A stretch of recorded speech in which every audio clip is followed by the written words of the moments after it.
창세기 28장은 너무나 유명한 말씀이죠. 우리 다 알고 있는 말씀이죠.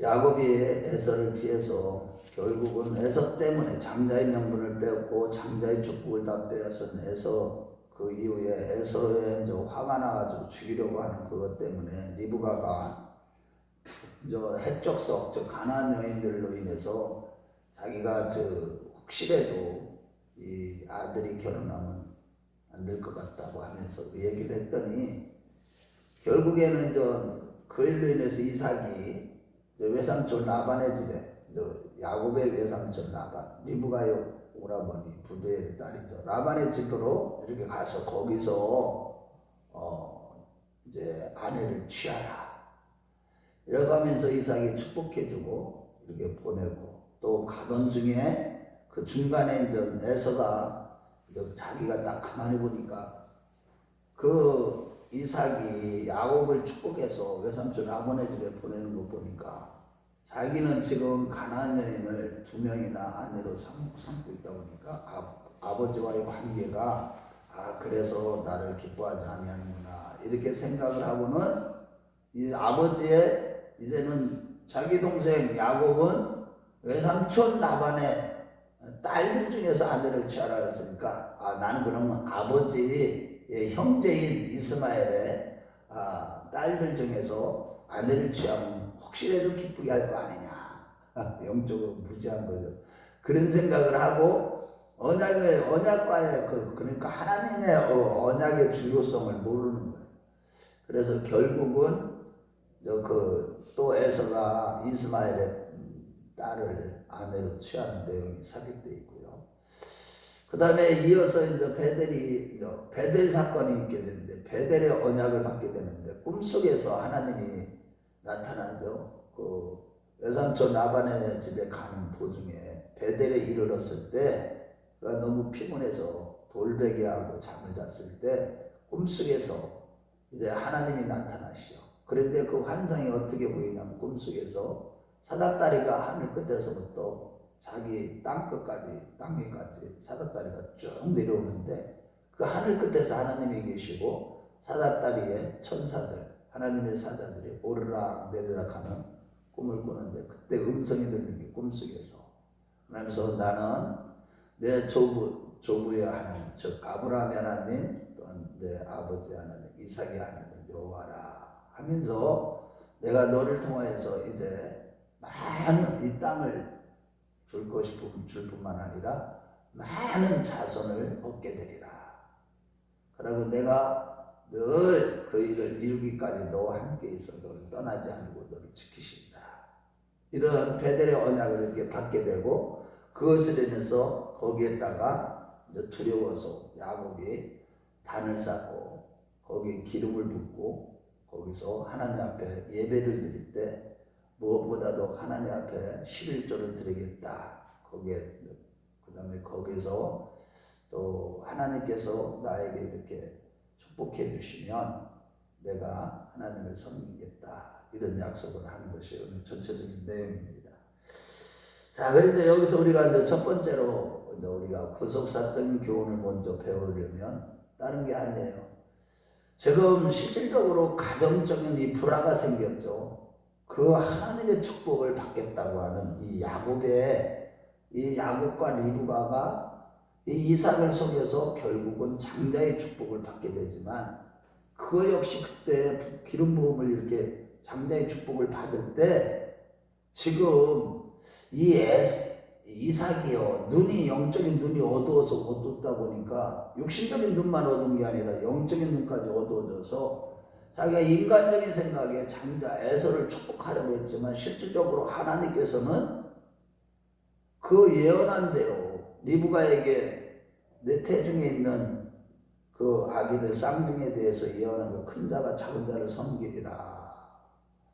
이 예언한 대로 하나님께서 섭리하신 걸 보고 이 27장에 보면 이삭이 깜짝 놀라서 굉장히 두려워하죠.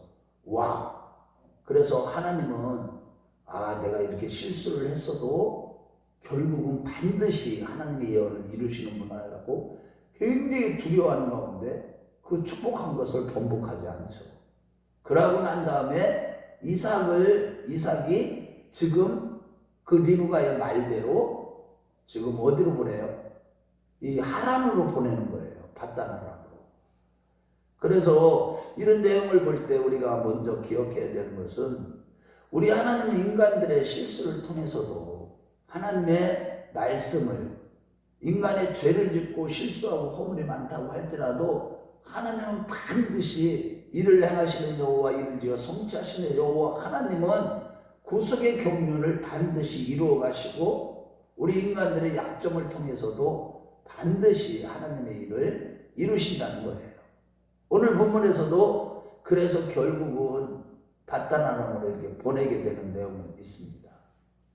저와 여러분들이 항상 늘 기억해야 되는 것은 우리에게 어떤 어려움이 있든지 좋은 일이 있든지 실수가 있든지 허물이 있든지 우리 하나님이 실수하지 아니하시는 하나님이시라는 거예요. 그래서 우리가 항상 우리 하나님께서 나를 어떻게 인도해 주시는지 그분을 바라보고 그분께 늘 감사하는 삶을 살아가야 돼요. 때때로 우리의 인간적인 생각하고 다르게 하나님이 이끌어 주시고 내가 왜 다른 사람은 이런 길을 형통한 길을 걸어가는데 나에게는 이런 고난이 있을까? 거기에 또 다 하나님의 프로그램과 뜻이 있다는 거예요. 그래서 우리는 이 땅에 살아가는 동안에 감사할 것밖에 없는 거예요. 하나님 앞에. 우리에게 하나님이 복을 주셔도 감사, 고난을 주셔도 감사. 고난받는 것이 내게 유익이라 내가 그렇게 행하였더니 이제는 주의 은혜를 배우게 되었나이다. 고난 중에 우리 사람이 변화가 된다는 거예요. 우리의 육성이 다 빠져나간다는 거예요.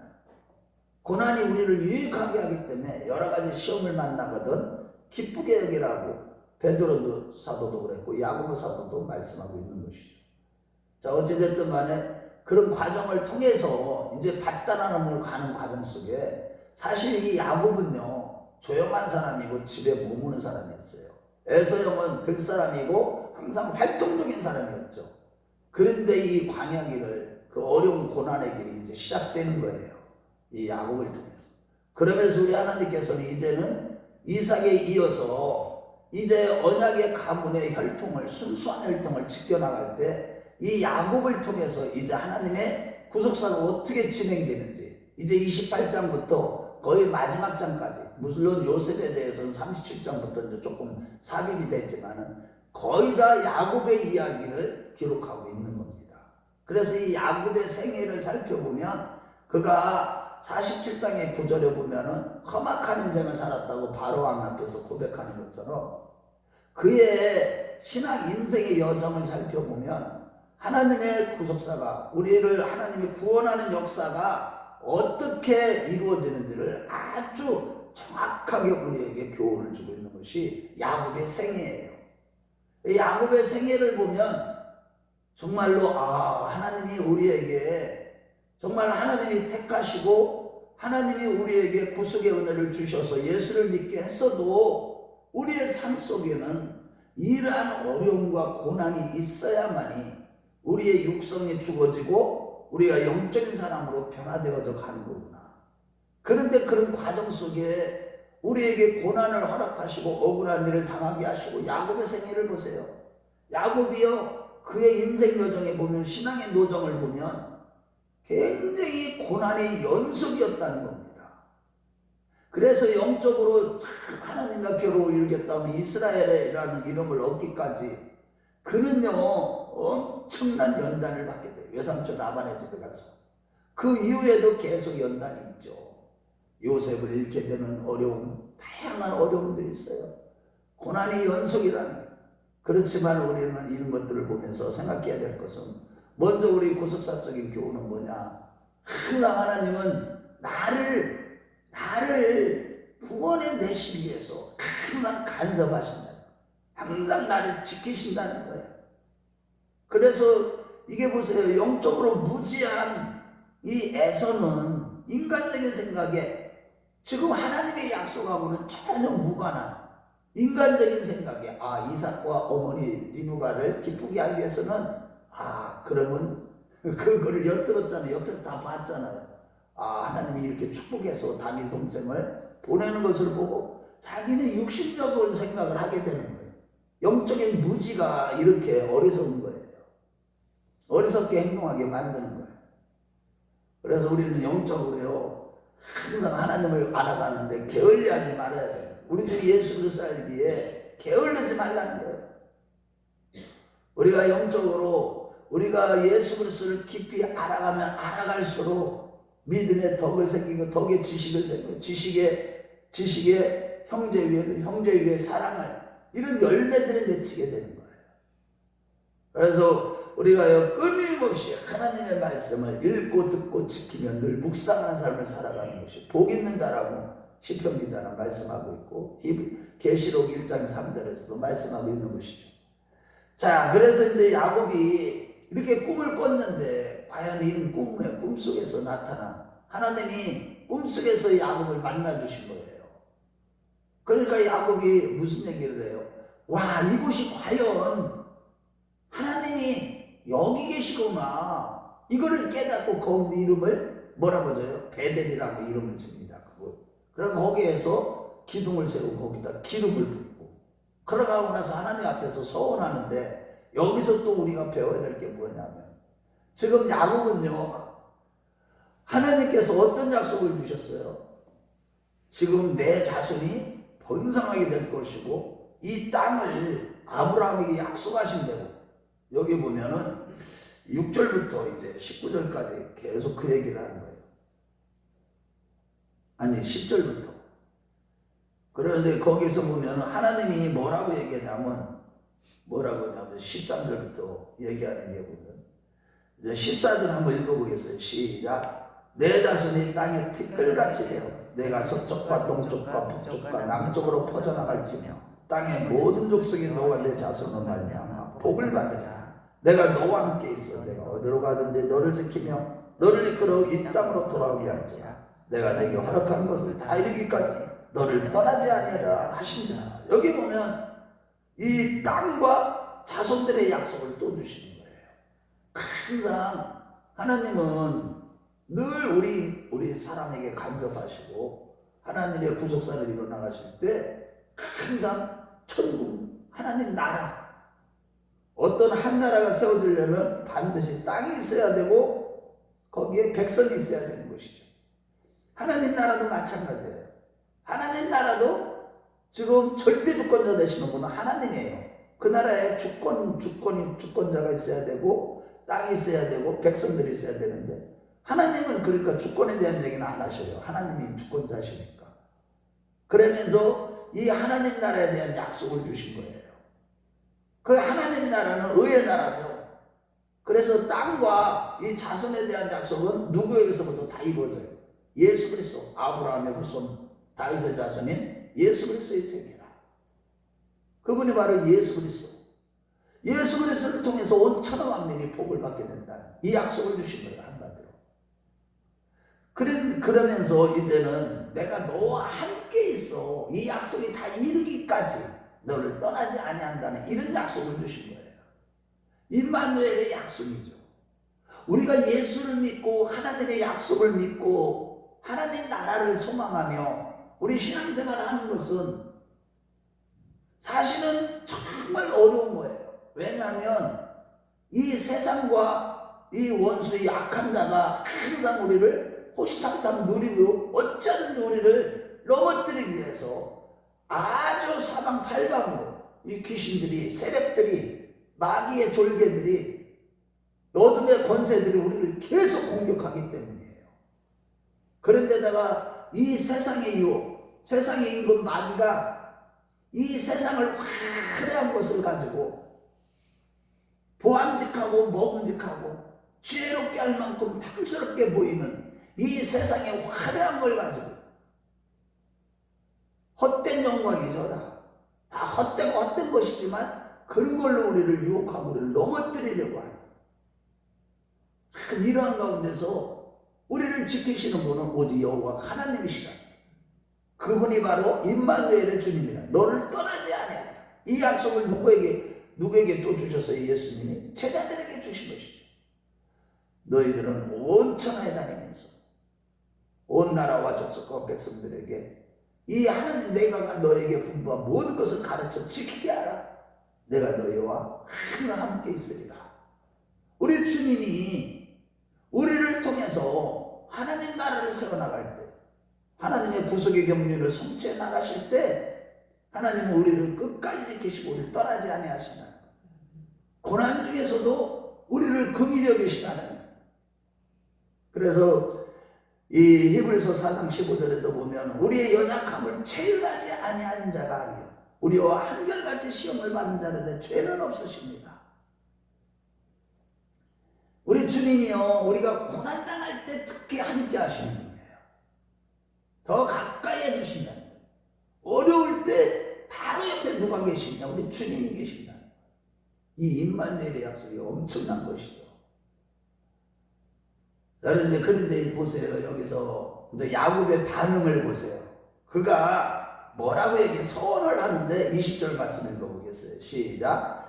야곱이 서원하여 하나님이 나와 함께 계셔서 내가 가는 길에서 나를 지키시고 먹을 떡과 입을 옷을 주시어서 내가 평안히 아버지 집으로 돌아오면 내가 이제 하나님 여호와께서는 나의 하나님이 되실 것이고 내가 주님 앞에서 어떻게 돼? 제사를 드리겠다.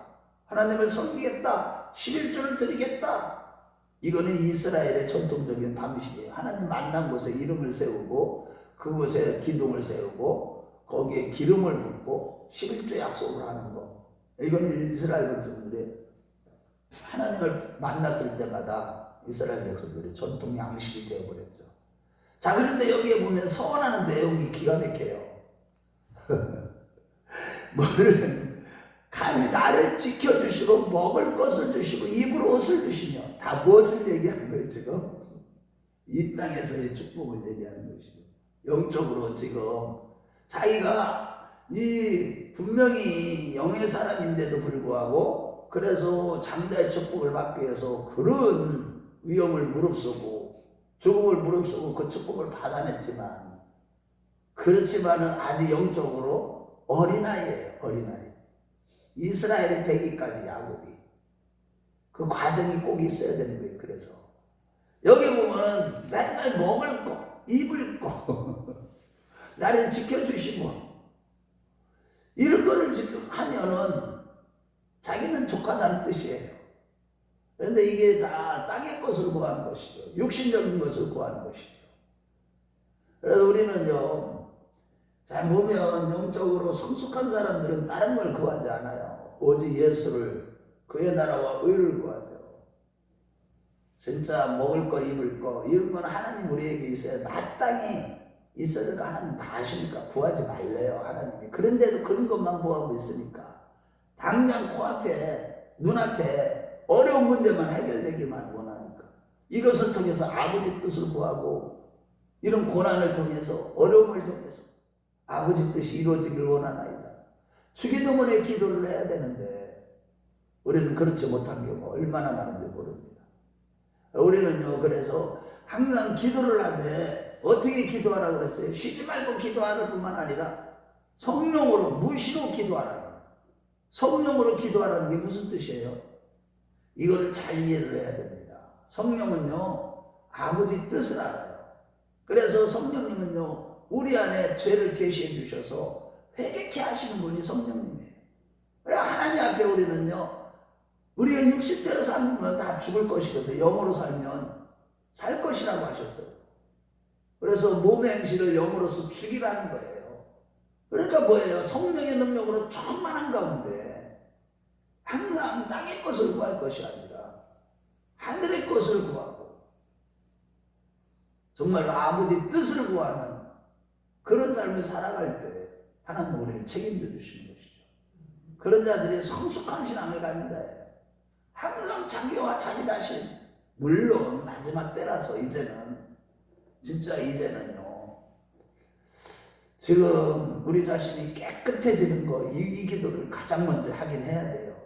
그렇지만은 그 외의 것은 전부 다 하나님 나라를 위해서 구하면 아버지 뜻만을 위해서 구하면 하나님이 다 책임져 주시고 그런 기도를 하나님이 들으시고 그게 바로 올바른 기도예요. 그래서 이 기도에 대한 것을 너무 모르기 때문에 여호와 이름 앞에 합당한 영광을 돌리며 하나님이요 자기 이름을 영화롭게 했을 때 하나님이 그 자리에 영광 받으시기 위해서 그 자리에 임재하셔서 그를 축복하신다고 시편 95편에도 말씀하고 있습니다. 아무튼 저와 여러분들이 그의 나라와 의를 구하면서 성숙한 신앙으로 아버지 뜻을 이루어가고 하나님과 동행하는 복된 변화 영생의 길을 걸어가는 저와 여러분들이 다 되시길 주의 이름으로 축원합니다.